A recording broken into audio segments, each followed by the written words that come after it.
Қазақстан Республикасы мәдениет қайраткері, Жастар одағы сыйлығының лауреаты, актер Әбунасыр Серіков 1965 жылы 21 наурыз күні оңтүстік Қазақстан облысы Ордабасы ауданы Төреарық ауылында дүниеге келген. Бала күнінен өнерге жақын болады.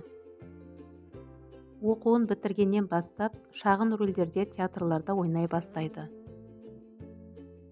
Әбунасыр Серіков өнерлі отбасының отағасы.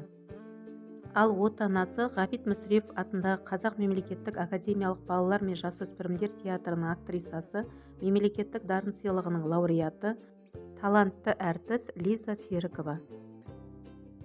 Алматыға оқуға түсуге келген екі жас студент кездерінен шаңырақ көтереді. Алматыда оқып жүріп, Лиза ханым бірінші курс аяқтағанда, Әбекең екінші курс аяқтағанда екеуі шаңырақ көтерген кезде, Лиза ханымның әкесі Өзбекстанға қызмет көрсеткен Қарақалпақ халық әртісі Пиязов Зиналь көкеміз, қызым оқуын аяқтай алмай қалатын болды ғой деп қатты уайымдаған екен. Бірақ та Әбекеңнің анасы, еш уайымдамаңыз, біз қызыңыздың оқуын бітіртеміз деп, кейін немерелі болғанда да немересін бауырына басып, оларды Алматыға қайтадан оқуға жіберген екен. Қазірде танымал актерлар Дулыға Ақмолда, Ерлан Біләл, Асылбек Боранбаевтармен бірге оқиды. Өрісі кең өнер майданына бет қойған. Бүгінгі өнерімізде жанұялық майталмандардың қатарында ойып тұрып орын алатын Әбекең мен Лиза ханымның Әбілмансұр Әл-Фараби атты ұлдары, Ханшайым Аида Роза есімді қыздары бар. Баланың жан талғамының да дұрыс қалыптасуы анасының бойында қалай жетілуіне тікелей қатысты екені дәлелденген. Балаларының жүрегіне имандылықты сіңіріп тәрбиелеген. Соның арқасында күнде жатар кезде дәрет алып, Алладан жақсылық тілеп жатуға дағдыланған. Дәретсіз жастыққа бас қоймау керектігін үйреткен. Әбунасыр Серіков өзінің бір сұхбатында былай дейді: Алладан тілегенімізде осы актер болу еді.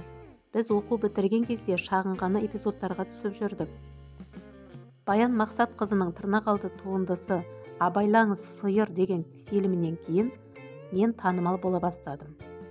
Осы фильмнен кейін ұсыныстар толассыз түсе бастады, дейді актер. Актердің шеберлігі басым. Қандай жанрда болмасын, драма болсын, комедия болсын, сериалдарда да 30 жылдық тәжірибесі бар Әбунасыр Серіков өз рөлдерін керемет сомдап шығады.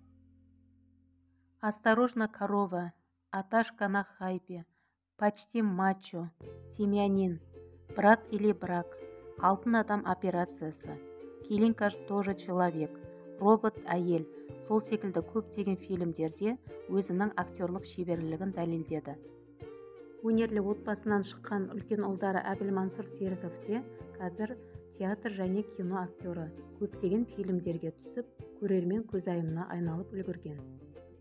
Өнерлі отбасына тіл көзден аман болып, халқымызды керемет рөлдеріңізбен, қызықты фильмдеріңізбен қуанта беріңіздер демекшімін. Сіздермен бірге болған Сізге керек арнасы, видео ұнаған болса лайк басып, каналыма тіркеліп, пікірлеріңізді қалдыра кетіңіздер.